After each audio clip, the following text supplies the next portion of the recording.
Check the mic and make sure it sound right, boys.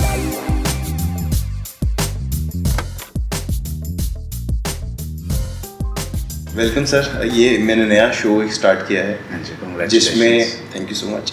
इसमें हम free willing बात करते हैं, ऐसी चीज़ों के बारे में बात करते हैं जिसके बारे में कोई बात नहीं करता बट जानते सब हैं। बात इसलिए भी नहीं करते क्योंकि उनको लगता है कि कंट्रोवर्सी हो जाएगी उनके खुद के परिवार में। तो मेरे को लगा कि आपसे बेहतर कौन लॉज के बारे में जानेगा। Thank you. और let me introduce you first, mister Indravir Singh, advocate, supreme court of India. और इस बार हम स्टार्ट करेंगे कि वुमेन सेंट्रिक लॉज के बारे में।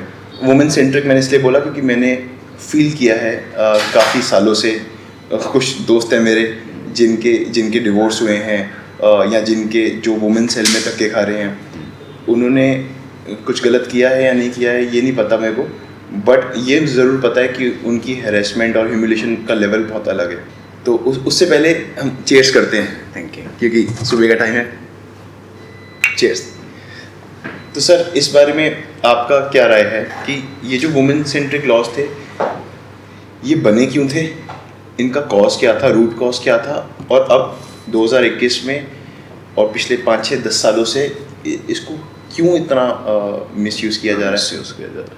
जहाँ तक इसके ओरिजिन का सवाल है, ये लेट 80s और अर्ली 90s की बात करते हैं, जब एक्चुअल डॉरी हरासमेंट होता था काफ़ी केसेस में।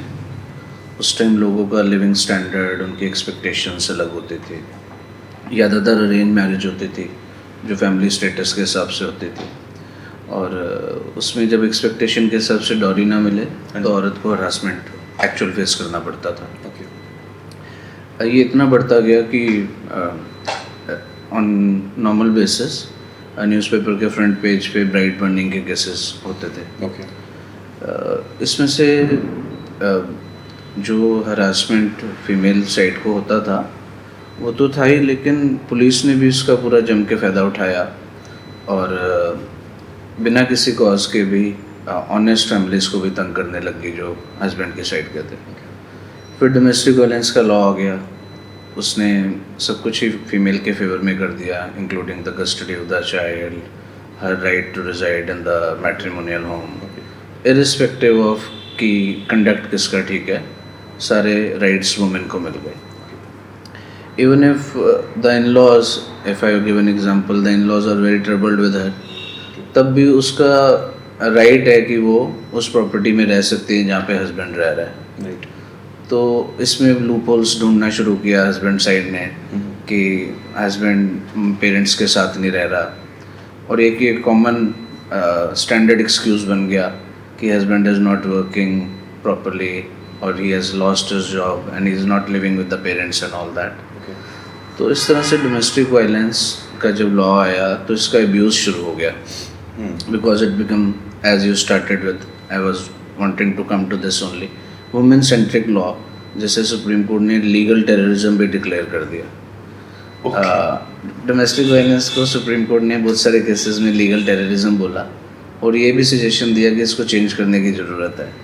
In fact interesting thing for you to know is कि फॉरेन में ये लॉज काफ़ी पहले बने हुए थे और इस सब का उधर भी मिसयूज़ हुआ, तो उसका इफेक्ट क्या हुआ कि लोगों ने मैरिज करना बंद कर दिया और लिव इन रिलेशन शुरू हो गया। अच्छा, वेस्टर्न कल्चर में लिव इन रहना शुरू कर दिया। हाँ जी, मैरिज को अवॉइड किया, जो अब इंडिया में भी प्रेवलेंट, इंडिया में भी आ रहा है, क्योंकि जैसे हम देखते हैं कि हर चीज़ में हम 10-20 ईयर्स उनसे पीछे हैं। राइट। पर उन्हें जब फॉलो करते हैं तो इतना स्ट्रांगली करते हैं कि उनसे आगे निकल जाते हैं। राइट। तो फॉरेन में I do various international surrogacy cases and meet foreign clients. Okay. So I've learned कि those people now have come back, women especially have come back to the core कि किसी भी मतलब किसी भी मेल पार्टनर का अगर उन्हें प्यार चाहिए तो लॉस से नहीं मिलेगा, राइट, वो अपने इमोशन से मिलेगा। Okay. So they have come back to that thing where they started loving their partners and they don't go to courts for these things. मुझे लगता है कि अगर इंटरनेशनल लॉज में भी वुमेन सेंट्रिक लॉज थे हैं, इंडिया में भी थे हैं, तो इसकी रूट कॉज ये तो डिफाइन हो गया कि अत्याचार शुरू हुआ था मेन की तरफ से वुमेन के लिए बहुत ज़बरदस्त लेवल पे, तभी हर दूसरे घर में ये चाइल्ड अब्यूज़, बचपन की abuse, verbal abuse, physical abuse की बहुत कहानियाँ हैं, मैरिशल रेप, बहुत बड़े बड़े टॉपिक्स हैं। वो लॉज बने थे तब ज़्यादा शैतान हुए थे मर्द शायद, बट अब शायद पासा पलट गया है, वो इंटरेस्ट के साथ वापस दे रहे हैं। इनफैक्ट अगर एज अ लॉयर मैं बताऊं तो जो ऑनेस्ट लेडीज़ हैं, जो एक्चुअली एग्रीव्ड पार्टी हैं डोमेस्टिक वायलेंस की डेफिनेशन के हिसाब से, उन्हें इंसाफ मिलने में बहुत टाइम लग जाता है। और जो प्री प्लान्ड वे में इन लॉज को यूज़ करती हैं, they have a win win situation and the husband is deprived of everything including the children, because वो प्री लिटिगेशन और जो होमवर्क है, हाँ, वो पहले से ही वो इतनी अच्छी स्क्रिप्ट और इतनी अच्छी प्लानिंग है। अब इससे हम आते हैं प्री लिटिगेशन पे। मैंने देखा है कि प्री लिटिगेशन इंडिया में अभी भी कम है। लोग लिटिगेशन से पहले के जो प्रोसेस है प्री लिटिगेशन, उसके बारे में लोग कम जानते हैं, जबकि मोस्ट इम्पॉर्टेंट चीज़ है वो। You are right exactly. इसमें मैं आपको एग्जांपल देता हूँ। जैसे किसी ने कोई कॉन्ट्रैक्ट बनवाना है तो कहते हैं कि कोई नहीं, जनरल सा तो कॉन्ट्रैक्ट है, किसी नोटरी से बनवा लेते हैं। तो नोटरी ने कट कॉपी किया और वो उन्हें कॉन्ट्रैक्ट बना के दे दिया, जिसके लिए उनकी लिटिगेशन 5 साल चली और लॉयर ने 5 लाख रुपए ले लिया। लेकिन पहले वो प्री लिटिगेशन में नहीं जाएंगे कि 50,000 लॉयर को दे देते हैं कोई कॉन्ट्रैक्ट बनाने के लिए 500 की जगह, ताकि हमारे वो 5 साल और 5 लाख रुपए बच जाए। तो ऐसा कोई नहीं करता। धीरे धीरे अब Indian, we are fortunate, we have pre litigation clients. तो उसमें ये होता है कि हमें ये पता होता है कि अल्टीमेट स्टेज पे क्या क्वेश्चन हमें कोर्ट में फेस करना पड़ेगा। So we cover all that in pre-litigation advice and tell the client you have to take care of these things so that the other party don't take advantage of you. But this does not apply to matrimonial laws. ये तो वाली बात होगी कि आप पहले ही किसी को प्रिपेयर कर रहे हो कि आपने अगर डिवोर्स लेना है अपनी वाइफ से तो ऐसे ऐसे करो। Pre litigation advice matrimonial laws में तो थोड़ी फेटफुल हो सकती है किसी भी पार्टी के लिए। But in fact the better situation for all this is कि अगर आपके मैट्रिमोनियल डिस्प्यूट हैं, जिससे अब काफ़ी लोग अवेल कर रहे हैं, वो है डिवोर्स बाय म्यूचुअल कंसेंट। उसमें आप आपस में अपने टर्म्स डिसाइड कर सकते हो। When we draft any mutual consent petition, we take care of the fact कि हम किसी के ऊपर कोई एलिगेशन ना लगाएं, चाहे हस्बैंड की गलती है या वाइफ की। हम उसमें सिर्फ ये कहते हैं कि due to temperamental differences they are unable to cope with each other. So by reading this clause they are very happy कि हमारी कोई नेक्स्ट मैरिज में या किसी भी तरह के लाइफ के अगले स्टेज में कोई प्रॉब्लम नहीं आएगी, क्योंकि कोर्ट डिक्री में हमारे खिलाफ कोई एलिगेशन नहीं है। कोई किसी से कुछ भी डिमांड नहीं कर रहा। ये भी म्यूचुअली डिसाइड होता है। If say in fact there are certain cases where it has been agreed between the parties that women will give permanent alimony to the husband, because he was not working, he was drunkard, he was not able to take care of the family and all that. So the woman took care of everything and decided that I don't want to continue with this marriage, and I'm ready to pay you an amount, at least don't drag me into courts into frivolous litigation. तो इस तरह से हम अलग हो जाते हैं, ये ज़्यादा अच्छा है। That's quite rare. We have various cases like this. In fact, any divorce case when it comes to us, we prefer कि अगर उसमें कोई ऐसा स्कोप है और दोनों पार्टीज़ इतने इंटेलिजेंट और एजुकेटेड हैं कि उन्हें इस प्रोसेस का मतलब जल्दी समझ आ जाएगा, we try it at the first stage only. But when we are unable to convince the parties and there is an ego problem कि नहीं, उन्होंने भी तंग करना ही है अच्छी तरह किसी को, तब वो करते हैं। But all this is wastage of time in matrimonial laws. चाहे अभी करें चाहे बाद में करें, अल्टीमेटली अपने टर्म्स खुद डिसाइड करने पड़ते हैं। और जैसे किसी का बच्चा कोई जानबूझ के उससे दूर रख रहा है, हाँ, इसे पेरेंटल किडनैपिंग कहते हैं। ये बहुत यूज़ होती है मैट्रिमोनियल लॉज। किडनैपिंग समझिए, आपकी वाइफ के पास बच्चा है और वो मैट्रिमोनियल होम छोड़ के चली जाती है अपने पेरेंट्स के पास, वो बच्चा ले जाती है और उसने वो केस डाल दिया कि the child is in my custody. So till the case is decided she will enjoy the custody of the child, and the best thing which the father can get is visitation. पर वो भी सिर्फ नाम के लिए होती है, visitation कोई भी कंप्लाई नहीं करता। क्या term? Visitation rights. Visitation rights are granted to the either of the parents. जिसके पास कस्टडी है बच्चे की, दूसरा पेरेंट विजिटेशन के लिए अप्लाई कर सकता है कोर्ट में कि I want to meet the child on regular basis. वो टर्म कोर्ट डिसाइड करती है एंड तो- then where this guardianship laws कैसे पिक्चर में आते हैं फिर? गार्डियनशिप लॉ का जो बेसिक फाउंडेशन है वो ये है कि the welfare of the child will be taken care. Okay. Welfare of the child means, like, say a husband says that I have a running business where I don't have to go on regular basis, and I'm earning so well that I can take care of the child, and my wife is not willing to leave her job. She spent 8 hours in her job. I spend only 1 hour. I just go and manage and come back, and I'll take care of the child not only through maids or the servants, but I will give personal attention. Okay. Then in these cases father will be given importance, because the welfare of the child demands both money as well as personal presence. Right. तो ऐसा नहीं है कि सिर्फ women को ही custody मिल सकती है. Right. Welfare of the child देखती है कोर्ट, और it depends from case to case. But मुझे ये बात समझ में आई कि जैसे मेन एंड वुमेन दोनों वल्नरेबल हो सकते हैं, दोनों को एंजाइटी और डिप्रेशन और अप्स एंड डाउन्स ज़िंदगी के हैं. इमोशंस भी किसी के बहुत सेंसिटिव हो सकते हैं, कोई इमोशनली बहुत स्ट्रांग है, कोई बहुत ज़्यादा वल्नरेबल है. बट वुमेन के लिए वुमेन सेल बना, और मैं समझता हूँ कि वुमेन सेल इसलिए बना होगा क्योंकि पहले अत्याचार हो रहा था, तो वुमेन सेल बनाना की ज़रूरत पड़ी होगी.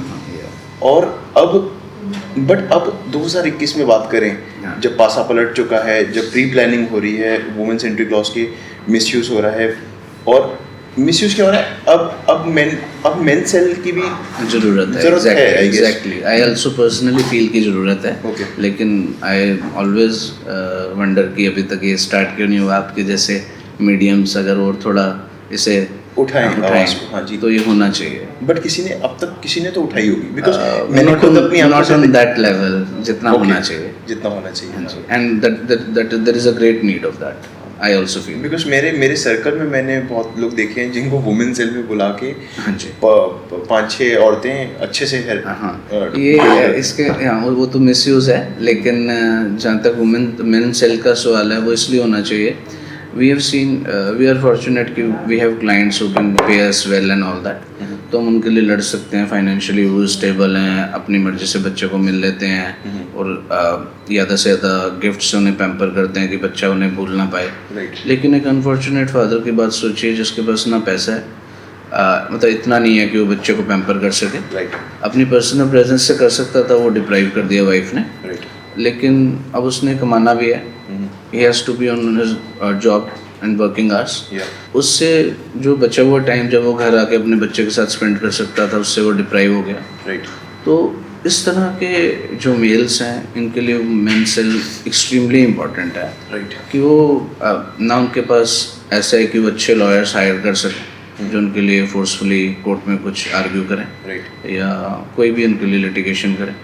तो इनके लिए बहुत ज़रूरी है. चाहे वुमेन मेन सेल इस बेसिस पे, इस क्राइटेरिया पे बन जाएं कि उन्हें किस स्टैंडर्ड या स्टेटस के मेल्स को वो लीगल असिस्टेंस प्रोवाइड करेंगे. It can be conditional like this, but there is a great need for that. एक और एस्पेक्ट डोमेस्टिक वायलेंस का बड़ा इंपॉर्टेंट है कंसिडर करना इंडियन कोर्ट्स को भी. क्या होता है कि जैसे कोई डोमेस्टिक वायलेंस की पिटिशन डलती है, उसके पहले दिन ही जिसे प्रिलिमिनरी हियरिंग कहते हैं, वो हियरिंग कोई इफेक्टिव हियरिंग नहीं है कि 1-2 घंटे की सुनवाई पे पता चला. बिना किसी हियरिंग के ही ज़्यादातर district courts, even the court of MM, what they do, they write at the first instance कि a prima facie case is made out.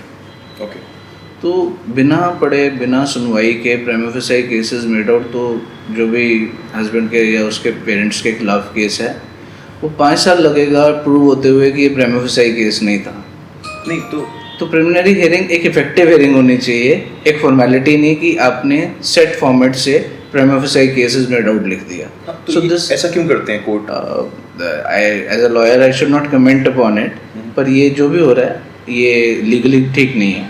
क्योंकि आपके पास केस है, हाँ पहले ही एग्जैक्टली आपके पास प्रिमा फेसी केस, अगर कोई वो ऑर्डर पड़ता है, आप अपने फ्रेंड्स की बात कर रहे थे, आप ऑर्डर पढ़ते हो तो आप कहोगे कि कोर्ट ने ना सुनवाई के बाद आपको गिल्टी कर लिया है कि, या इस नतीजे पे पहुंच गए हैं कि एक आपके खिलाफ प्रिमा फेसी केस बनता है. वो तो हम लॉयर्स को पता है कि वो पहले दिन ही जब सुनवाई पे गया, फाइल अभी ओपन भी नहीं हुई और prima facie cases made out का ऑर्डर आ गया. तो this has to be considered वो वेरी तो सीरियसली stress में आ जाएगा। By the Indian courts. हाँ, जिसके अगेंस्ट केस है वो बहुत स्ट्रेस में आ जाएगा, एग्जैक्टली। मेरे पे धब्बा लग और गया। नहीं, इस ऑर्डर को वो करने के लिए, हाँ जी, ऑपोजिट डायरेक्शन में ले जाने के लिए या अपने आप को इनोसेंट प्रूव करने के लिए बाद में 3-4 साल लग जाते हैं। तो क्यों ना पहली स्टेज पे ही 1-आधा घंटा लगा लिया जाए इसकी सुनवाई पे। राइट। बट एक चीज़ एक और है, अगर हम लॉज से हटकर बात करें, हम बात करें कि स्पेसिफिकली इंडिया में जो कल्चर है, वो कल्चर ये है कि बंदे को, मैन को, मर्द को सुपरमैन की तरह समझा जाता है। सुपरमैन इसलिए बोल रहा हूँ क्योंकि मैं जिस तरीके से मैं 90s किड हूँ, तो मैंने देखा है कि तुझे कमाना है, तू नहीं कमाएगा तो क्या छोले भटूरे बेचेगा, तुझे ही घर संभालना है, तू कैसे मैन ऑफ द हाउस बनेगा, तू कैसे घर को संभालेगा, एक्सपेंसेस कैसे करेगा, वगैरह वगैरह वगैरह, घर भी बनाना है बड़े होके तेरे को, फिर तुझे गाड़ी भी लेनी है, वगैरह वगैरह। बट ये इतना सारा जो फाइनेंशियल बंदे के ऊपर थोपा जाता है, वो बंदी पे नहीं, वुमेन पे नहीं कभी हाँ, दिया नहीं, जाता। उसको कहते हैं घर संभालिए तू। हाँ नहीं, पर्सनली तो ऐसा ही होना चाहिए कि ड्यूटीज डिवाइड हो जानी चाहिए। राइट। लेकिन अज्यूम कीजिए कि जिस तरह का आपने आइडियोलॉजी बताई कि पेरेंट्स ने शुरू से ही ऐसा सिखा दिया, एक तरह से ठीक है रिस्पॉन्सिबल होने के लिए, लेकिन ये रिस्पॉन्सिबिलिटी तब फुलफिल हो सकती है कि जब मर्द घर से काम से निकलता है तब भी उसे एक स्माइल मिले वाइफ की, और जब वापस आए तब भी स्माइल मिले। ये ना हो कि जब वो घर कमा के आ रहा है तब उसे गालियां मिले, तो उसके कमाने का उसे कोई फायदा नहीं होगा। तो अगर इस तरह की ड्यूटीज बांध, this is my personal opinion, this has nothing to do with law. तो इसमें ये ओपिनियन है कि अगर आप अच्छी मेहनत करके घर वापस आते हैं और आपको घर नीट एंड क्लीन मिलता है, अपने बच्चे बड़े अच्छी हालत में मिलते हैं कि वो एकदम खुश हैं और आपके आने का वेट कर रहे हैं, और उनकी माँ ने उन्हें समझाया हुआ है कि पापा कमा के आएंगे तो उन्हें रिस्पेक्ट करनी है और उन्हें कैसे खुश रखना है, ज़्यादा टाइम उनके साथ बिताना है, तो he will be super charge for the next day. Department divide होना बिल्कुल जायज़ बात लगी मुझे आपकी, लेकिन डिपार्टमेंट जब डिवाइड होते हैं उसमें एक अच्छा बैलेंस भी होना चाहिए। अभी क्या है कि अगर मैं आप पे कह दूं कि आपको 5 महीने के 5 करोड़ कमा के नहीं, ऐसा नहीं हो सकता। इनफैक्ट जो मैरिज का इंस्टीट्यूशन है, मैरिज कह लीजिए या कोई भी पार्टनरशिप कह लीजिए मेल और फीमेल की, जिसमें वो साथ में रहते हैं, उसका बेसिक कॉन्सेप्ट ही तभी हो सकता है फ्रूटफुल जब आप एक दूसरे को अप्रिशिएट करें, सुख और दुख दोनों में। ये नहीं कि अगर आपने टारगेट सेटअप कर दिया है कि हमने 2 सालों में 3 सालों में घर लेना है, and you can see that your male partner is all the time troubled, then you have to reduce your demands and to say that I am ready to wait for next another few years, but आप इतनी tension मत। Since मैं इस generation का हूँ 90s kid, 30 साल का, मैंने देखा है मेरी जनरेशन में डिवोर्स रेट जो है as compare to my parents की जनरेशन एंड परदादा दादा, अब डिवोर्स रेट काफ़ी हाई है। और ऐसी कुछ शादियां हैं जो 60 दिन 70 दिन चल रही हैं, 1 महीना चल रही हैं। ऐसी भी शादियां हैं जिसमें 10 साल अफेयर चला, स्कूल से चल रहा है अफेयर, कॉलेज पे भी चल रहा है, बहुत अच्छा अफेयर चल रहा था, और शादी 6 महीने में एकदम डेड हुई। और वो इस डेड हुई, इट्स ओके बिकॉज बहुत नॉर्मल है आजकल, बट वो बहुत हॉरिबल तरीके से एंड हुई है, अनाप शनाप एलिगेशन से कि इसका अफेयर चल रहा था वगैरह वगैरह। इसका क्या रीज़न है? क्या पेशेंस लेवल? हाँ एग्जैक्टली, मैं एक एक करके आपका आंसर देता हूँ। एक तो आपने बोला कि अफेयर बहुत साल चला लेकिन मैरिज के एकदम बाद ब्रेकअप हो गया।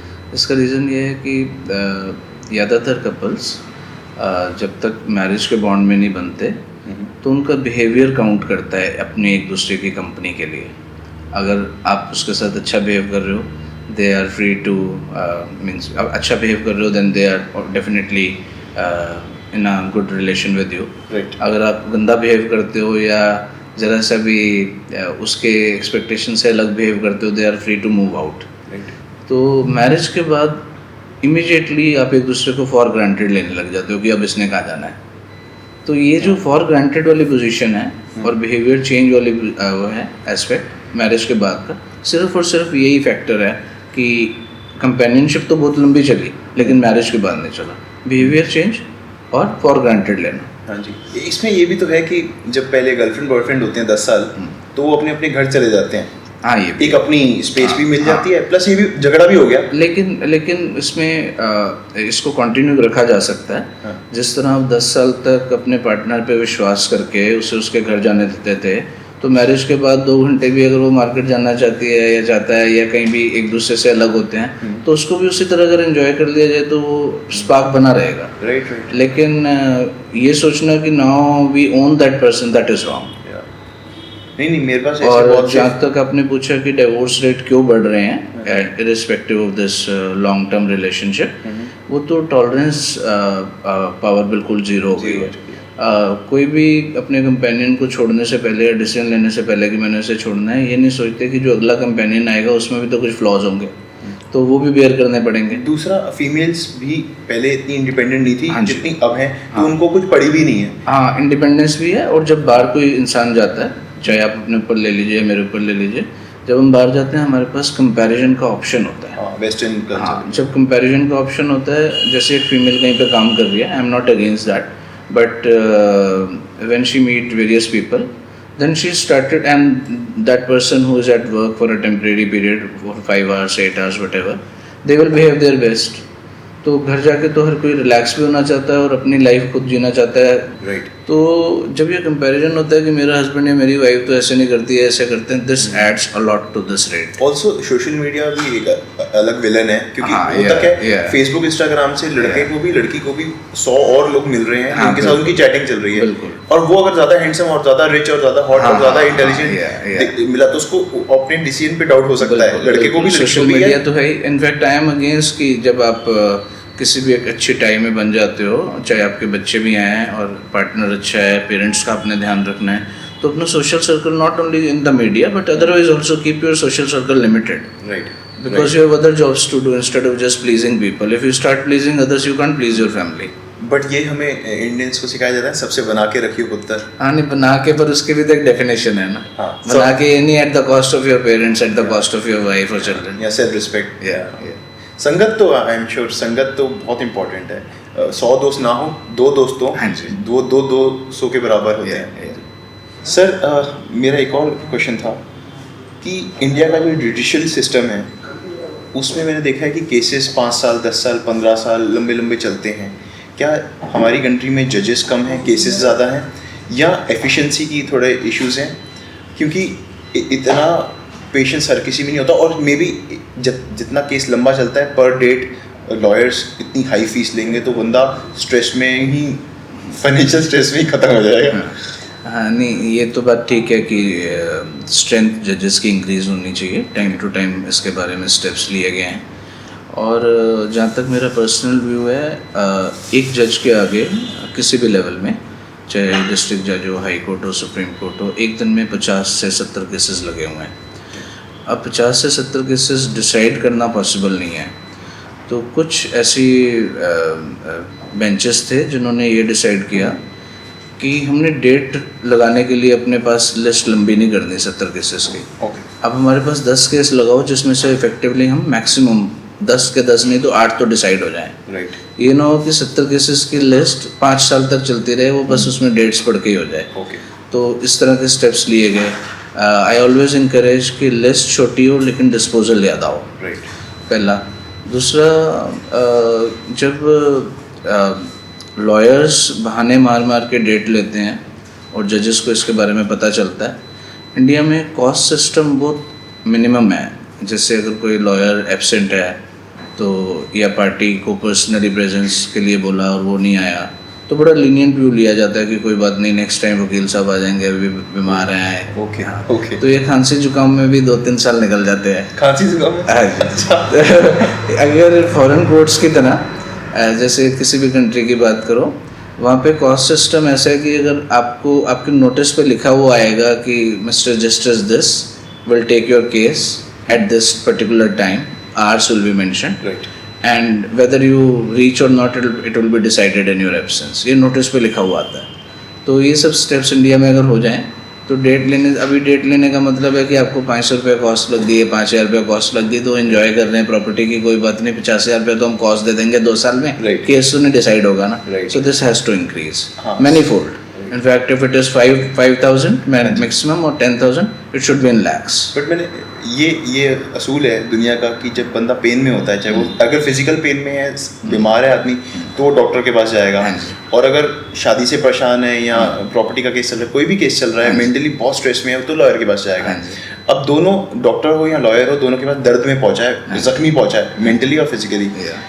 उसके पास पूरा चांस है, लॉयर के पास और डॉक्टर के पास, कि या तो उसकी पूरी स्किन उधेड़ दे कि ये ले इतने चार्ज करूँगा, हाँ जी, या तो बहुत ही जस्टिफाइड और रीजनेबल, अब रीजनेबल मीन जो वो डिजर्व करता है उतनी, ऐसा नहीं कि कुछ अनाप शनाप मांग लिया जस्ट बिकॉज कि पता है इसकी प्रॉपर्टी 15 करोड़ की है। हाँ, तो आपको लगता है कि डॉक्टर और लॉयर्स में काइंडनेस अच्छे लेवल की होनी चाहिए ताकि एथिकली चले? एग्जैक्टली।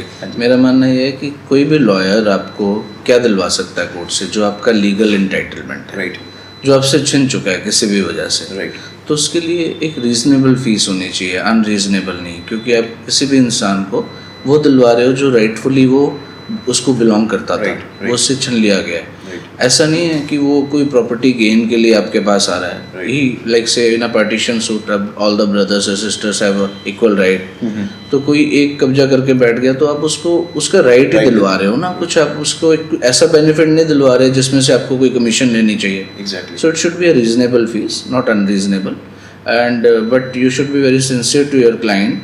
अगर आप हाई चार्ज करते हैं तो आप उसे बताइए कि हम आपका केस इतने में कर सकेंगे, इससे कम में नहीं, लेकिन it should be something reasonable and very truthful to your client. मेरे को याद है कि एक बार आपने मुझे बताया था कि कुछ झुग्गी झोपड़ी वाले थे बहुत सारे, जिनका केस आपने ऑलमोस्ट फ्री में लड़ा था, और उनकी तो सारी एग्जैक्टली इस तरह की हमें ये भी देखना चाहिए कि अगर हमारे पास कोई कॉर्पोरेट क्लाइंट है जिनकी पेइंग कैपेसिटी ज़्यादा है, obvious you can earn nicely from there, and if a person is in need, then why not to do something as a welfare work also? It gives satisfaction, and that too when you have gained so many things in life which you never expected. तो आपको कुछ ना कुछ welfare किसी भी तरह से, अब कोई लॉयर है वो जाके कोई पत्थर नहीं तोड़ सकता, तो कम से कम किसी के लिए फ्री केस तो कर सकता है। सोसाइटी से जितना हमने लिया है कभी कभी वापस भी उनको देना चाहिए। It adds to your satisfaction.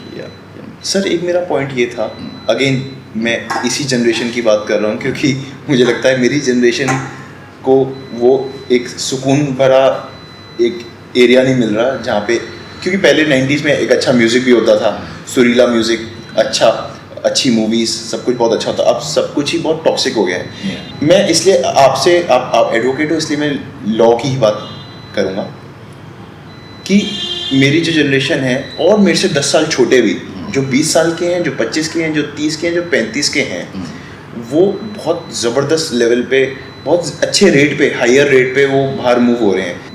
मेरे तो सर्कल में अनगिनत लोग हैं जो इतने मूव हो ही चुके हैं, स्पेशली, और वो मोस्टली मेरी फोटोग्राफी इंडस्ट्री से हैं, जो यहाँ फोटोग्राफी इज़ लाइक आप फ्री हो, आप कुछ भी कर सकते हो, यू कैन ट्रैवल, ना आप सेल्फ एम्प्लॉयड हो, ना आप जॉब में हो, ना बिजनेस में हो, आप फ्री हो। तब उस इतनी फ्रीडम होने के बाद भी वो मूव कर रहे हैं, कुछ तो उनको कमी लग रही है यहाँ।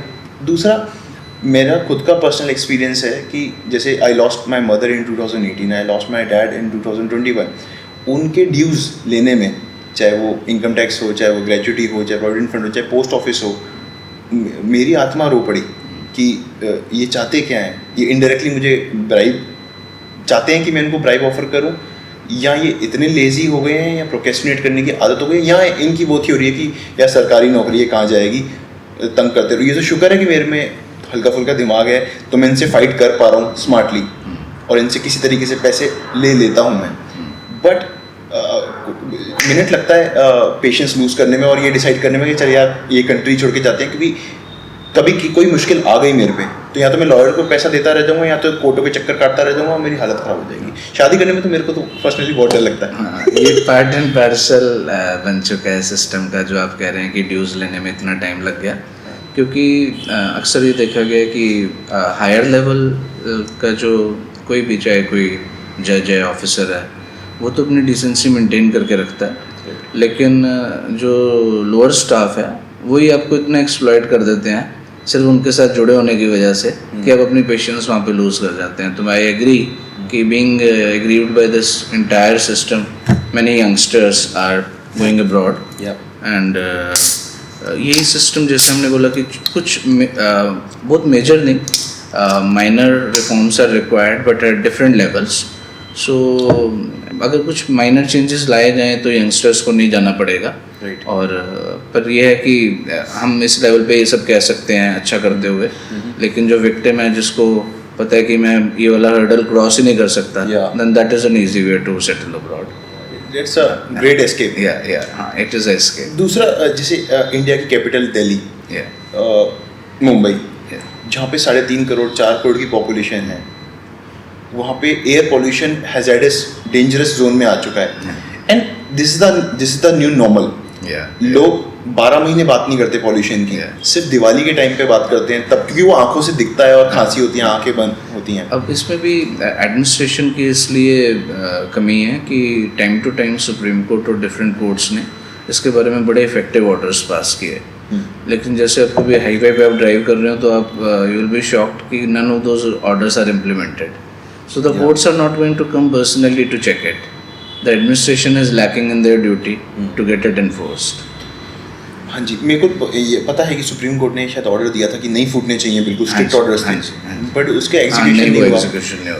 मे बी कॉमन जो मैंगो पीपल ये जो हैं दिल्ली के या मुंबई के, वो ये सोचते होंगे यार ये जब इनका पार्टी जब पार्टी जीतती है इनके खुद के the courts are burdened with so much work, अगर उन्होंने इफेक्टिव ऑर्डर पास कर दिया इतनी लंबी सुनवाई के बाद और उनके बाद कोई उसको एग्रीव दोबारा दिखाते हुए जाए कि ये कंटेम्प्ट है हो रही है इस ऑर्डर की, या दोबारा से वो इशू रेज करे, they don't have so much time to check into this details again and again, तो इसलिए वो इफेक्टिवनेस रह जाती है and the administration take advantage of it. Since you are a lawyer and आपका पुलिस से भी काफ़ी अच्छा रिलेशन रहा होगा, आप रिलेशन एज इन आप जानते होंगे कि कैसे वो वर्क करती है।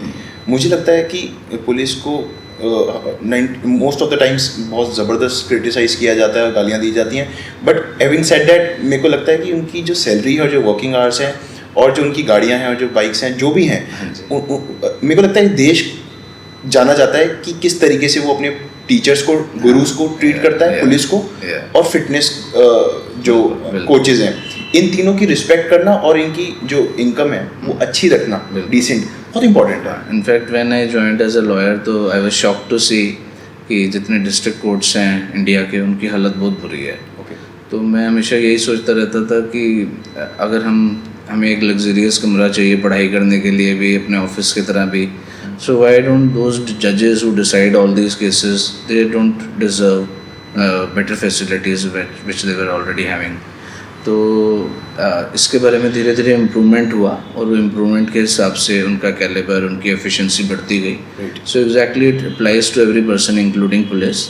अगर उन्हें आप फैसिलिटीज़ अच्छी दोगे, उनके वर्किंग आवर्स ठीक रखोगे, they are not overburden, then they will not be stressed all the time कि अगर कोई कंप्लेनेंट उनके पास जा रहा है तो वो खुद ही इतने स्ट्रेस्ड हैं कि उसे भगा रहे हैं इंस्टेड ऑफ एंटरटेनिंग और listening to them patiently. So facilities need to be increased. India is not lacking with any funds, but it has to be utilized properly. हाँ, फंड्स और टैलेंट की तो कमी नहीं है। कमी नहीं है सर, क्योंकि मैं दिल्ली से हूँ, born and brought up in Delhi. वो अलग बात है कि अब मैं दिल्ली में नहीं रहता, क्योंकि मेरे को हमेशा से जो एयर क्वालिटी है, फूड क्वालिटी है, नॉइस पॉल्यूशन है, कुछ भी नहीं चाहिए था, हमेशा एक्सीलेंट चाहिए था। कि आधी ज़िंदगी निकल गई, बाकी आधी ज़िंदगी आई डिसाइडेड कि एक्सीलेंट कंडीशंस में कटनी चाहिए, रहूँगा इंडिया में। बट दिल्ली को अब रेप कैपिटल का एक दर्जा दिया गया है, जो कि बहुत ही सैड है सुनना, क्योंकि मैं दिल्ली से हूँ। कि क्या इसकी क्या रूट कॉज है जो इतने रेप्स बढ़ रहे हैं दिल्ली में? आपने देखा होगा कि जैसे आप कह रहे हैं कि एक अच्छी लाइफ ये कुछ लोग एंजॉय कर पाते हैं, राइट। अब जब ये कुछ लोग एंजॉय कर रहे हैं तो उसमें शो ऑफ भी हो रहा है। You are in a female company, but you forget that a servant who is sitting next to you, he is earning that much amount which you spend on your date, that is his monthly salary. तो वो बेचारा कहीं UP से आया, बिहार से आया, उसके सामने आप हर तरह का शो ऑफ कर रहे हो और उसको भी ऐसा लगता है कि मैं भी अचीव कर सकता हूँ। तो instead of treating them in a bad way और showing off in openly, you have to confine your limits. एक तो ये है शो ऑफ बहुत ज़्यादा है, जिसकी वजह से आउटसाइडर्स की एक्सपेक्टेशंस बढ़ जाती हैं कि ये वाली चीज़ हम जल्दी कैसे अचीव करते हैं। राइट। उन्हें ये नहीं पता होता कि ये शायद इनके इनहेरिटेंस में है या कितनी जनरेशंस के बाद ये कमाया गया है। उनको तो लगता है कि हम कैपिटल में आ गए हैं, अब हम कुछ भी अचीव कर सकते हैं जो बाकी लोग एंजॉय कर रहे हैं। But not only servant sir, ये जो बड़े बड़े वेल पेम्पर्ड किड्स हैं जो बहुत ही अनाप शनाप कोकेन ऑब्वियसली उनकी तो अपब्रिंगिंग खराब है ना जी। लेकिन जो अभी मैं पहले उसको कंप्लीट करता हूँ, जो लोअर लेवल के हैं उनको उनके इस वजह से एक्सपेक्टेशंस बढ़ जाते हैं, और जो वो चीज़ खुद हासिल नहीं कर सकते तब वो फोर्सफुली करते हैं, which adds to rape and all that. And so far as pampered kids are concern, उनको ऐसा लगता है कि हम जो मर्जी कर लें, दोबारा बात लॉस पे आ जाएगी।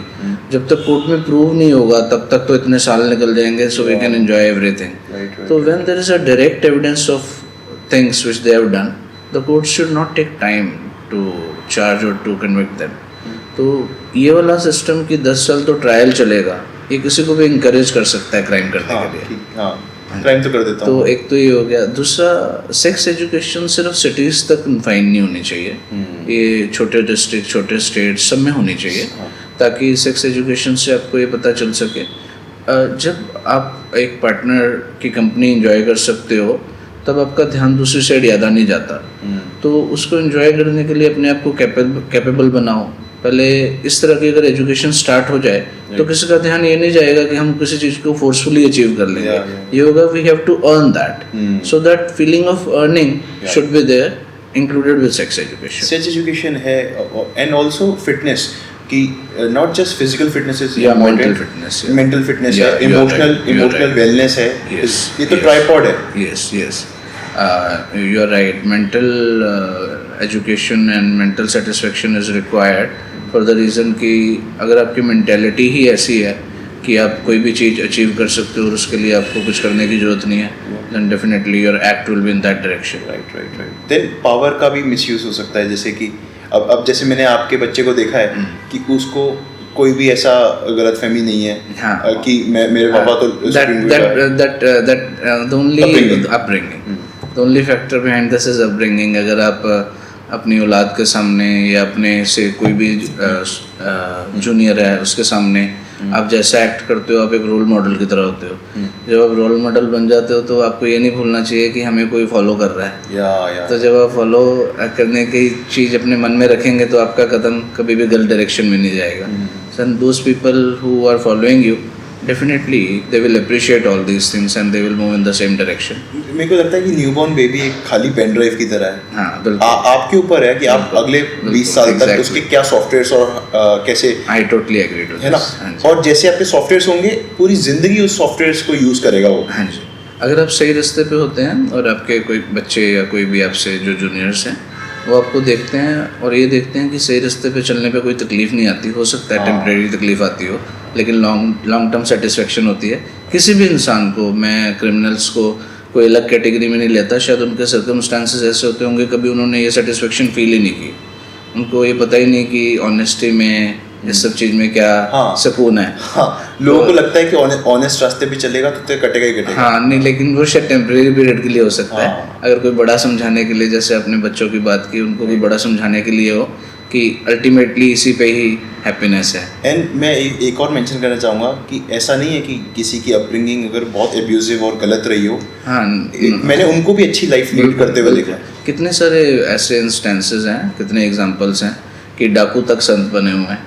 तो इसलिए ऐसा नहीं सोचना चाहिए कि कोई रिफॉर्म नहीं हो सकता। रिफॉर्मेशन में तो बहुत ज़्यादा अच्छा फील होता है। मुझे पसंद है इमोशनली न्यूड होना, थोड़ी बात करना, since I am fearless, I don't have a family, so थोड़ी सी मैं अपनी भी बात करना चाहूँगा, शायद उस ऑडियंस को मैं केटर कर पाऊँ कि अगर आपका चाइल्डहुड एब्यूजिव भी है और आप बहुत लोअर मिडिल क्लास से हो, आपकी स्कूलिंग भी बहुत गलत है, आपके सॉफ्टवेयर्स जो मैंने बोला पेन ड्राइव वाला वो भी गलत हैं, इवन उसके बाद भी एक पावर है आपके पास, बिकॉज आपने इतना जो इमोशनल और मेंटल पेन और फिजिकल पेन सहा, आप में वो एम्पैथी बढ़ जाती है क्योंकि आप जल्दी से फिगर कर पाओगे कि दूसरा पेन में।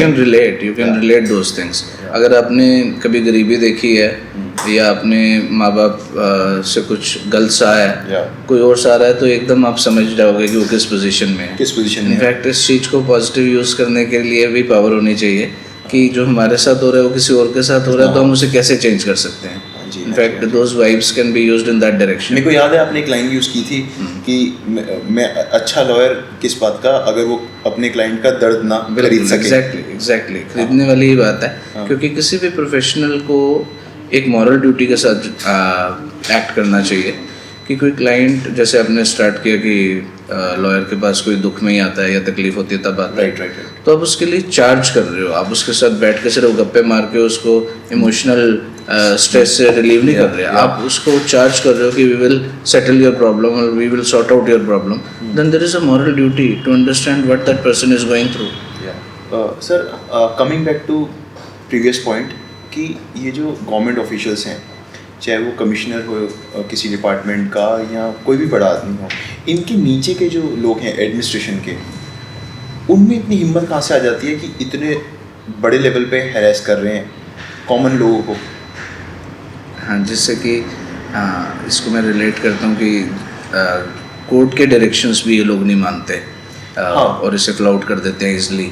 इसके पीछे बेसिक रीज़न ये है, according to my personal opinion, आप किसी भी डिपार्टमेंट के या किसी भी एक ऑर्गेनाइजेशन के जो गवर्नमेंट को बिलोंग करती है, उसके हेड एक जो प्राइमरी एजुकेशन भी जिसने कंप्लीट नहीं की उसको अपॉइंट कर देते हो, या जिसका क्रिमिनल रिकॉर्ड है, जिसके खिलाफ 10 या 20 केसेस ऑलरेडी चल रहे हैं, वो उसको हेड कर रहा है। तो उसके नीचे के बंदे क्या उससे डरेंगे कि वो हमें क्या पूछ लेगा जिसके खिलाफ खुद इतनी इंक्वायरीज चल रही है। तो इंडिया में कोई पॉपुलेशन की कमी तो है नहीं कि एजुकेटेड लोगों को, सिंसियर लोगों को अपॉइंट किया जाए, but because there are so many under the table things, वो कभी अलाउ ही नहीं करते कि कोई ऑनेस्ट बंदा आके किसी ऑर्गेनाइजेशन को हेड करे। सर्वाइव नहीं कर पाएगा। हाँ, वो सर्वाइव नहीं कर पाता। पहले तो अपॉइंट ही नहीं करते, अगर अपॉइंट होता तो 15 दिन में भाग जाता क्योंकि वो सर्वाइव नहीं कर पाता। पार्ट एंड पार्सल पूरे सिस्टम का ऐसा है कि उसे जब ये पता चलेगा इधर क्या क्या होता है तो अपने आप ही भाग जाएगा। दूसरा, मुझे ये लगता है कि there is no point cribbing about Modi or Amit Shah or anyone else, because you get what you deserve. No, otherwise also it was not that कि अभी ये सब कुछ स्टार्ट हुआ है तब से चलता आ रहा है और चलता ही रहेगा, आगे भी चलता रहेगा चाहे सरकारें बदल जाए।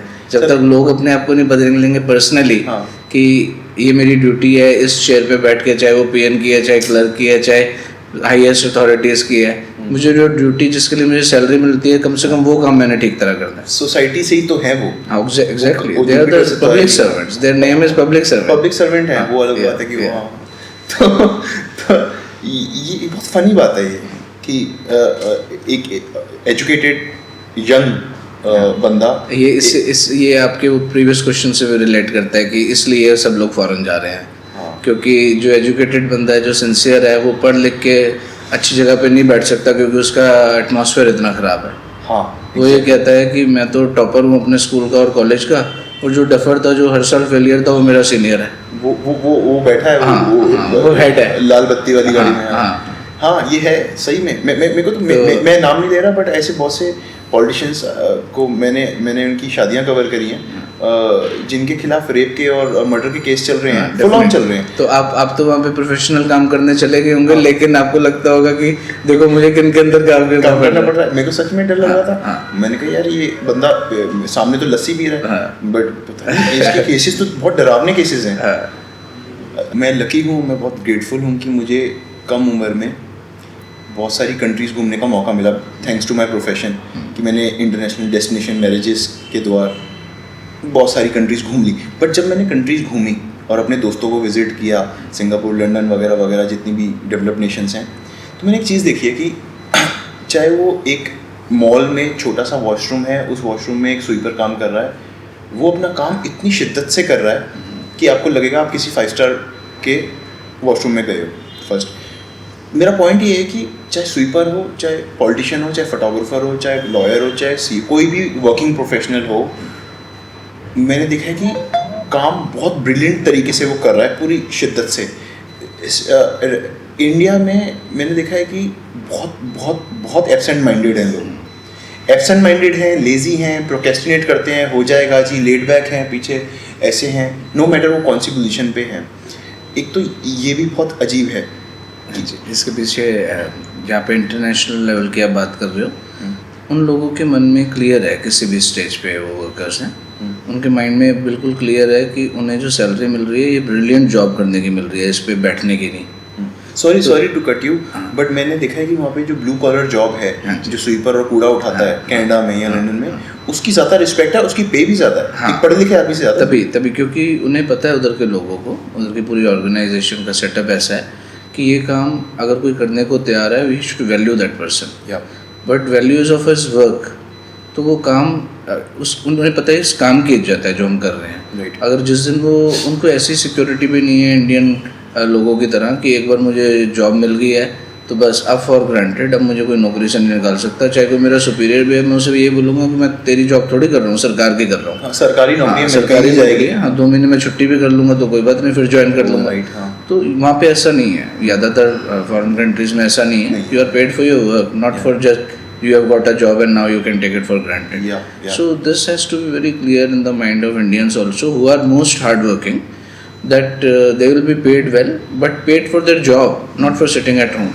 मेरे को लगता है कि ये जो कोविड और लॉकडाउन का 2 साल 1.5 साल गया है, बहुत लोग हैं जिन्होंने अपने हेल्थ पे काम किया है, अपनी स्किल्स पे काम किया है, वो तो अब और शार्प हो गए हैं, वो और ब्रिलियंट तरीके से परफॉर्म करेंगे, बट मेजॉरिटी ने सिर्फ मोबाइल पे स्क्रॉल किया है कि और क्या जी रहे हैं, फिल्म स्टार्स क्या कर रहे हैं, ये क्या कर रहे हैं, वो और ज़्यादा फ्रस्ट्रेट हो गए। प्लस कमाई जब ठप हो जाती है ना, हमारे पास, तो हम ग्रेटफुल हैं कि भैया कुछ सेविंग्स कर ली थी हमने, तो हम बच गए, हमारे लाइफस्टाइल को भी कुछ खास असर नहीं पड़ा। बट जिनकी इकनॉमी भी बैठ गई, काम भी बैठ गया, तो वो तो और फ्रस्ट्रेट हो जाएगा ना घर पे बैठा। देखिए कोविड में जहाँ तक इंडिया का जो सिस्टम चला था, जब तक पुलिस के डंडे चल रहे थे, जो मजबूरी से लोग घर बैठे थे, लेकिन कोई भी हार्ड वर्किंग पर्सन इंक्लूडिंग आपके जैसे, जब उन्हें पता है कि अब इस तरह की कोई रिस्ट्रिक्शन नहीं है कि पुलिस आपको रोक सके, वो कोई भी इंसान घर नहीं बैठा, सब कमाई करने वालों ने कमाई करी। राइट।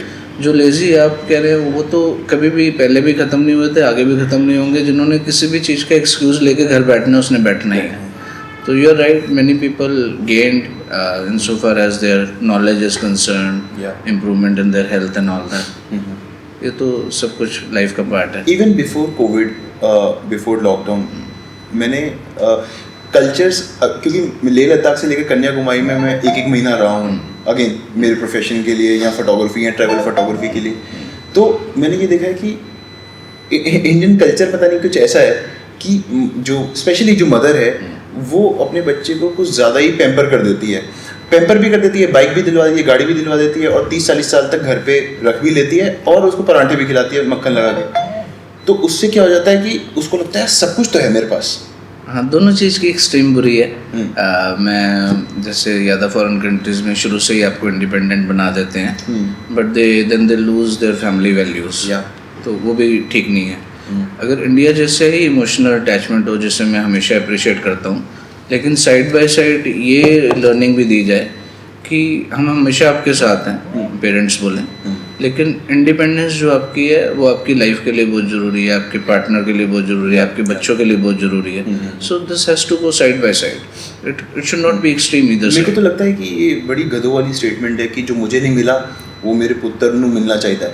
मेरे को तो लगता है कि उसको एक अच्छी पढ़ाई और एजुकेशन देने के बाद फ्री बर्ड की तरह छोड़ना चाहिए, ताकि वो आयरन मैन बने, इंडिपेंडेंट। नहीं, ये हर माँ बाप की इच्छा होती है कि उन्हें बच्चों को यादा दे सके, पर यादा not through some not illegal ways, not in a way that you can spoil your child. जैसे कुछ एग्जांपल्स हैं यूपी के कुछ लोगों के जो बहुत लो स्टैंडर्ड से शुरू हुए, उसके बाद उन्होंने बड़े बड़े एम्पायर खड़े कर लिए, पूरी दुनिया को गलत और नकली शराब पिलाई, तो उनके सामने यही फ्यूचर आया कि आपस में एक दूसरे के मर्डर्स हो गए। तो इस तरह के ब्रिंगिंग या ऐसे एम्पायर्स का भी क्या फ़ायदा जो आप दूसरों के बच्चों को मौत दे के अपने बच्चों को खुशियाँ देने की कोशिश कर रहे हैं। आपकी इस लाइन से मुझे याद आया कि इस कंट्री में जहाँ हम बैठे हैं, जहाँ पे अजय देवगन है, शाहरुख खान है, जिनके पास 10-15 हज़ार करोड़ होंगे, बट वो तब भी जुबा केसरी बेच रहे हैं, गुटखा बेच रहे हैं, फ्रूटी बेच रहे हैं, चीनी से। अभी ये रोल मॉडल वाली बात से एग्जैक्टली इसे आप रिलेट करें, कि हम ये सोचते हैं कि अगर हम अच्छा कर रहे हैं तो हमारे बच्चे भी यही सीखेंगे, तो वो लोग ये ध्यान में रखें कि कितने लोग उन्हें फॉलो कर रहे हैं। हाँ जी, कल को बच्चा पूछ सकता है ना उससे कि यार आप गुटखा बेच के 5,000 करोड़ कमा रहे थे, तो ये सब पता नहीं क्यों इस स्टेज पे आके बात पैसे कमाने की भी नहीं है, गुटखा बेच के आपकी वजह से लोग मर रहे थे। हाँ, तो वो जवाब क्या देगा आदमी? ऐसे कुछ सॉन्ग्स हैं, कुछ यंग सिंगर्स हैं, पंजाबी सिंगर्स या फेवरेट सिंगर्स जिन्हें लोग बहुत फॉलो करते हैं, उनके कुछ ऐसे गाने हैं कि हाई स्पीड पे गाड़ियाँ चल रही हैं तो बच्चे वो ट्राई करते हैं और हाईवे पे एक्सीडेंट्स होते हैं। ये तो फिर सोशल मीडिया वाली इन्फ्लुएंस कि स्कर्ट पहनी हुई है, तो शराबें उड़ रही हैं। इसलिए आप कम से कम ये ध्यान रखिए कि आपकी एक मॉरल ड्यूटी है, इसी पब्लिक ने आपको ऊपर उठाया। इनफैक्ट मैंने मैरिज में ये देखा है कि जब बच्चा इधर उछल कूद कर रहा होता है तो पेरेंट्स कहते हैं ये ले मोबाइल ले, यूट्यूब चला, तंग मत कर। हाँ, बस एक जगह बैठ जाए, because they don't want to give personal attendance to the child. या पर्सनल अटेंडेंस नहीं है, वो अपनी फ्रीडम चाहिए, इसलिए बच्चा जो मर्जी करे, even if it is getting spoiled. Right, और वो खो जाता है यूट्यूब की दुनिया में। और ये वैसे आज नहीं है, जब पहले अमिताभ बच्चन के टाइम की मूवीज आई कि मेरे फादर रिच है लेकिन मुझे टाइम नहीं देते, ये तब से चलता है। अच्छा, पुरानी मूवीज की ये स्क्रिप्ट रही है। हाँ, तो because it is irrelevant for them that how much money they have, but they used to miss कि मेरे फादर ने या मदर ने मुझे कंपनी नहीं दी कभी भी। हाँ, तो ऐसे 80s की भी मूवीज हैं, तो ये टाइम टू टाइम चेंज इसके वेज होते रहेंगे, बट ह्यूमन रिक्वायरमेंट तो सेम रहेगी ना। ऑब्वियसली जो मूवीज हैं वो रियलिस्टिक सिनेमा है, सिर्फ वेज चेंज होते हैं। किसी भी आप महाभारत रामायण के टाइम पे ले लीजिए, वो लड़ाइयाँ के रीजंस हुए रहेंगे, उनके वेज चेंज हो जाते हैं। एक मेरे को आपकी एक और बात ध्यान आ रही है कि किसी भी कंट्री या किसी भी शहर में चले जाओ, अपनी 360 डिग्री प्रोटेक्शन करना बहुत इंपॉर्टेंट है। ऑब्वियसली गाड़ी की तरह। हाँ, गाड़ी चला रहे हो तो आपको सब साइड देखना है, कोई पीछे से भी आके ना मार दे, पीछे से ना मार दे, इंजन ऑयल और ब्रेक ऑयल भी देखना है। तो अपनी खुद का ध्यान रखना और प्रोटेक्शन करना ये भी बहुत बढ़िया ड्यूटी है। सर, जो नई जनरेशन है, मैंने ये देखा है कि सोशल मीडिया जिसकी हम अभी बात कर रहे थे, म्यूजिक वीडियोस एंड ऑल, ये जो मूवीज़ हैं, बिग बजट मूवीज़, उनको शायद ये गलतफहमी है कि ये जो बड़ी बड़ी लग्जूरियस कार्स हैं, जो बंगलोज़ हैं, जो सिगरेट्स और शराब के ब्रांड्स हैं, जब हमारे पास ये मटेरियलिस्टिक सक्सेस आ जाएगी तो एवरीथिंग विल बी फाइन। जबकि बहुत से इंटरनेशनल ऐसे बिजनेस टाइकून्स हैं जिन्होंने कहा है कि मैं भगवान से दुआ करता हूँ कि सबके पास खूब सारा पैसा और पावर है, ताकि उन्हें पता चले कि इसका कोई रिलेशन नहीं है हैप्पीनेस से। इससे मुझे याद आती है एक एड मास्टर कार्ड की, कई साल पुरानी, it was very appealing. They used to show a mother caring for child, a brother and sister loving each other, a small child running behind the dog and loving him a lot. And then there was a quote ki there is everything which MasterCard can buy except these moments. Except, हाँ। तो इसको अगर कोई ध्यान से 10 बार पढ़े और उसे अपना ले कि सब कुछ परचेज कर सकता है पैसा, सिर्फ ये चीज़ें नहीं, हैप्पीनेस जो चीज़ें मनी से परचेज कर सकता है वो मास्टर कार्ड आपको परचेज करके दे देगा, लेकिन ये वाले मोमेंट्स नहीं। तो आजकल क्या हो गया, नई जनरेशन थिंक्स कि असली में फैक्ट ये है कि आप प्यार करो इंसानों को और चीज़ें यूज़ करो। अब उल्टा हो गया है, लोग प्यार करते हैं चीज़ों को और इंसानों को यूज़ करते हैं। तो ये जो मटेरियलिस्टिक अप्रोच है कि हमें चीज़ें चाहिए, जब वो चीज़ें बरामद हो जाती है तब पता चलता है इनमें हैप्पीनेस नहीं है। हाँ, नहीं। एग्जैक्टली आपकी बात ठीक है कि हैप्पीनेस एक कपल साइकिल पे चिपक के जाता हुआ बड़ा अच्छा लगेगा आपको, क्योंकि वो खुशी एंजॉय कर रहे हैं, और एक मर्सिडीज पे दोनों दूसरी साइड मुंह करके एक दूसरे से बात भी नहीं कर रहे, हाथ पकड़ना तो बहुत दूर की बात है। तो अल्टीमेटली एग्जैक्टली यही होता है कि आजकल तो मोबाइल पे ऐसा होता है, पूरी फैमिली जा रही है तो पांचों में से कोई भी बात नहीं कर रहा था। मैंने शादियों में देखा सर कि एक टेबल पे बैठे हैं, सब अपने अपने मोबाइल में लगे हुए हैं, और फिर उनको टाइम मिला तो कहते हैं चलो नाश्ता कर लेते हैं। जब अपने जिस एक्ट पे वो काम कर रहे हैं उससे जब फ्री हो गए तब दूसरे का हालचाल भी पूछ लेते हैं। एक इसके बारे में हिंदी बुक थी, कोई चैप्टर था कि अब जमाना इतना बदल गया कि पहले लोग ये पूछते थे कि आप कैसे हो, अब ऐसा कोई नहीं पूछता, अब ये पूछते हैं कि आप क्या करते हो। हाँ।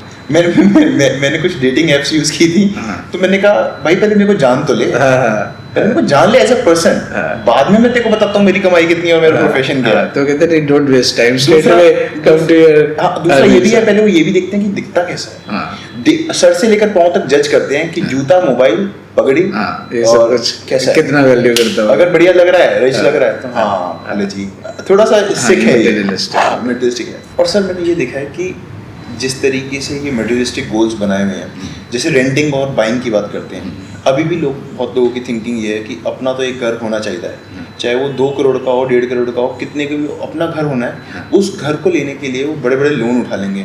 एक नई गाड़ी 15 लाख की लेने के लिए लोन उठा लेंगे, लोन चीज़ों को लेने के लिए बड़ी, और फिर बहुत लंबी एक किश्त। इसके बारे में एक पुरानी कहावत है कि जो भी इंसान अपने बच्चों के लिए कर्जा छोड़ जाता है उनका सबसे बड़ा दुश्मन है। आपने तो एंजॉय कर ली, अब देने की आपकी कैपेबिलिटी नहीं है, तो आपके बाद आपके बच्चे लायबल हो गए देने के लिए। So you are the biggest enemy of your children if you are doing all these things. So instead of just grabbing all these things with an intention कि सब कुछ अभी मिल जाए, क्यों ना वेट करके धीरे धीरे सब कुछ एंजॉय किया जाए। मैं किसी स्टाफ को जानता हूँ जो मुझे पूछ रहा था कि सर आप तो सब कुछ एंजॉय करते हो, तो आपके पास तो 25,000 रुपये का फ़ोन है, मेरे पास तो 1 लाख का है, तो आपके पास भी कम से कम 1 लाख का होना चाहिए। तो मैं क्या, शायद मैं ये सब चीज़ों को बैलेंस करके चलता हूँ, तभी आपको लगता है मैं सब कुछ एंजॉय कर पा रहा हूँ। हाँ, राइट। तो this the new generation is lacking. मैंने भी देखा है मेरे क्रू में जो लाइटमैन भी है या कोई अभी स्टार्ट ही किया उसने सीखना, वो iPhone 13 लेने की बातें करता है कि वो 1.5 लाख का जो मोबाइल है ना वो आ जाए ना हाथ में, तो बात इसके बारे में असली में ये भूल जाते हैं आजकल के यंग बच्चे कि 1 लाख का फ़ोन दिखाने से अगर आप बस पे जा रहे हो तो हर कोई कहेगा ये नकली है। तो अगर यही आपका स्टेटस जो आपने वेल प्लान्ड वे में मेंटेन किया है, उसमें आप अगर 10,000 का भी फ़ोन लेके चल रहे हो या कोई ऐसी भी, फ़ोन इज़ एन एग्जांपल, कोई भी सिंपल चीज़ यूज़ कर रहे हो तो कहेंगे कि कितना सिंपल है बहुत अच्छा और रिच, लेकिन सिंपल है। So our goal should be this, that our status should be known through our behavior, through our conduct towards other. Chanakya का ये कहना था कि आपकी कोई भी चीज़ छीन सकती है, धन भी, संपत्ति भी, जमीन जायदाद सब कुछ, लेकिन आपकी विद्या और आपका व्यवहार नहीं छीन सकता।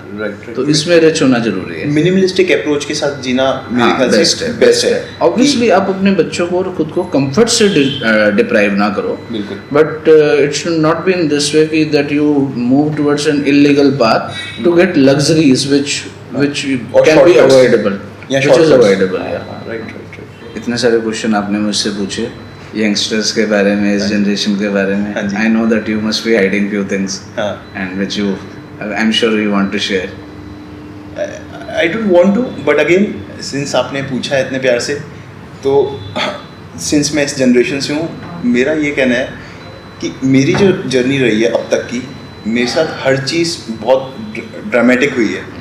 चाहे वो गवर्नमेंट ऑफिशियल्स हो, चाहे वो अर्ली डेथ हो पेरेंट्स की, चाहे स्कूलिंग हो, चाहे एजुकेशन हो, चाहे मेरी खुद की टॉक्सिक हैबिट्स हों, क्योंकि राह से तो सब भटकते हैं। तो मेरी बहुत ज़्यादा रोलर कोस्टर की तरह रही है, उसमें दर्द ज़्यादा रहा है, बट इवेंचुअली आई रियलाइज कि मैं ब्लैक शीप था। ब्लैक शीप मतलब जिसके साथ दुनिया जहान की चीज़ें गलत हुई, बट उसने सब पलट दिया, लाइक पत्थर फेंके और पत्थर से मकान बना दिया। तो अच्छी, मेरे को at the end ultimate point ये है कि अच्छी हैबिट्स बंदा कभी भी पकड़ सकता है, लाइक योगा करना, जिम करना, मेडिटेशन करना, बुक्स पढ़ना। Reading is also meditation for me. Travelling आपको ऐसी 50 चीज़ें सिखाती है जो कोई भी पेरेंट्स या बुक्स नहीं सिखा सकते। ज़बरदस्ती की ज़्यादा पैम्परिंग कैसे बर्बाद कर देती है, और ज़बरदस्ती की कम अटेंशन बच्चे को दी जाए तो वो भी बर्बाद करती है। तो घुमा फिरा के ये है, 3-4 अगर संगत अच्छी हो, 2-3 फ्रेंड्स हो अच्छे हों, छोटी सी गाड़ी हो, छोटा सा मकान हो लेकिन कंफर्ट हो, अच्छी हैबिट्स हो, बुक्स हो, अच्छा म्यूज़िक हो लाइफ में, नो ना कहना आ जाए लाइफ में कि यार मैं ये घटिया म्यूज़िक नहीं सुनूंगा, जो कि चल रहा है तो चलता रहे। सोशल मीडिया यूज़ नहीं करूँगा ज़्यादा, जितनी ज़रूरत होगी उतना यूज़ करूँगा। टीवी बंद कर दूँगा क्योंकि हर चीज़ फैब्रिकेटेड है। फूड क्वालिटी अगर ख़राब है तो मैं सॉल्यूशन ओरिएंटेड हूँ। आप सब कुछ ख़राब कर दो, रूम में पूरा अंधेरा कर दो, मैं उसमें से भी एक सॉल्यूशन निकाल लूँगा। एक बड़ा अच्छा कहावत है कि आप मेरे को फेंको भेड़ियों में, 25-30 जंगली भेड़ियों में फेंक दो, मैं उनको लीड करता हुआ वापस आ जाऊँगा। और ये सिर्फ स्टाइल मारने के लिए नहीं, कुछ लोगों के पास ब्लेसिंग है ये करने की। आई एम श्योर आपके पास भी है वो, तभी आप इतनी कम उम्र में इतना ज़्यादा अचीव कर पाए। और किसको मालूम था कि हम ऐसे, आपकी फैमिली वेकेशन है दुबई में और मैं तो 2 महीने यहाँ 2 महीने वहाँ, और हम ऐसे मिलेंगे और आप अपनी फैमिली टाइम में से मुझे टाइम दे रहे हो। बट आपने टाइम दिया, thank you so much, thank you so much.